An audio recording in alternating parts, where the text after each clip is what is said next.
అందరికీ నమస్కారం. ఓకే తెలుగుకు స్వాగతం. నేను మీ Naresh. 'Game Changer' trailer release అయింది. అనుకున్నట్టే చూస్తుంటే ఇదొక పొలిటికల్ డ్రామా లాగా కనిపిస్తుంది. ఒక స్ట్రిక్ట్ ఐఏఎస్ ఆఫీసర్‌కి, ఒక పొలిటీషియన్‌కి మధ్య ఉన్న ఫైట్‌ను ఇందులో చూపించినట్టు ట్రైలర్ చూస్తే మనకు అర్థమవుతుంది. ఫ్లాష్ బ్యాక్‌లో రామ్ చరణ్ తండ్రిని ఇన్వాల్వ్ చేశారు. అందులో రాజకీయం చేయడం చూసాం.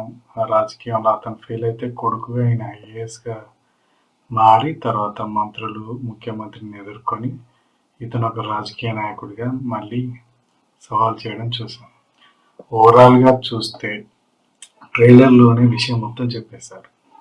ఇక్కడే కొంచెం అభిమానులకు అనాసక్తి ఏర్పడుతుంది. ట్రైలర్‌లోనే విషయం చెప్తే ఇక సినిమాలో ఏముంటుందన్న విషయం క్యూరియాసిటీ అనేది లోపిస్తుంది.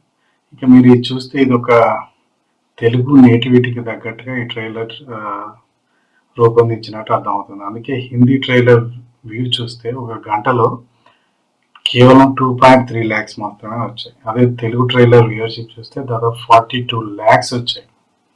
దీన్ని బట్టి అర్థం చేసుకోవచ్చు. ఇది నీట్ తెలుగు సినిమా లాగానే అందరూ గుర్తిస్తున్నారు. హిందీ ఆడియన్స్ని అంతగా ఆకట్టుకుంటుందో లేదో అన్న డౌట్స్ ఉన్నాయి.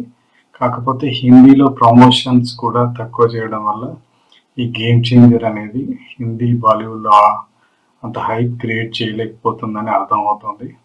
ఓవరాల్గా చూస్తే ఇందులో రామ్ చరణ్ నటన, విలన్గా ఎస్జే సూర్య అద్భుతంగా చేశాడు. ఎస్జే సూర్య ఈ సినిమాకి చాలా ప్లస్ అయ్యేటట్టే కనిపిస్తుంది. ఇక ఈ స్టోరీ థీమ్ చూస్తే ఫస్ట్ ఇది పవన్ కళ్యాణ్కి మైలేజ్ ఇచ్చేలాగా, ఏపీలో పొలిటికల్ హీట్ పెంచేలాగా ఉంది. ఎందుకంటే పవన్ రాజకీయం కూడా ఇలానే సాగింది. ఫైట్గా ఎదుర్కొని ఆ తర్వాత డిప్యూటీ సీఎం అయ్యారు. ఇప్పుడు రామ్ చరణ్ పోషించిన పాత్ర కూడా ఒక ఐఏఎస్ తర్వాత పొలిటీషియన్ అయినట్టుగా చూపించారు. ఓవరాల్గా చూస్తే ట్రైలర్ అంచనాలు అందుకుంది, బాగుంది. కానీ హిందీ జనాలకు ఎక్కలేదని అనిపిస్తుంది. ఒక మాస్ క్లాస్ ఆడియన్స్ లాగా అనిపిస్తుంది. ఇక శంకర్ మార్క్ అయితే ఇందులో స్పష్టంగా మునుపటి శంకర్ అయితే కనిపిస్తున్నాడు. కానీ ఇక్కడ మనం గమనించాల్సింది ఏంటంటే శంకర్ ఈ సినిమా కథను అందింది. కథా స్క్రీన్ ప్లే అనేది వేరే వాళ్ళు అందించారు. దీనికోసం ఇద్దరు ముగ్గురు చాలా మంచి రైటర్స్ని తీసుకొని పనిచేసినట్టు వాళ్ళే చెప్పుకున్నారు. దీన్ని బట్టి శంకర్ ఓన్లీ డైరెక్షన్ చేశారు. డైరెక్షన్లో అతను కింగ్ కాబట్టి ఆ మేరకు హైప్ అయితే ఉంది. ఈ సినిమా కోసం భారీగా ఖర్చు పెట్టినట్టు ఆ ట్రైలర్లో సీన్లు, తర్వాత బడ్జెట్, ఆ లైట్స్ కానీ వెనక మేక్ ఓవర్ కానీ కనిపిస్తుంది. దిల్ రాజు గారు బాగానే ఖర్చు పెట్టారు, బాగానే వచ్చింది.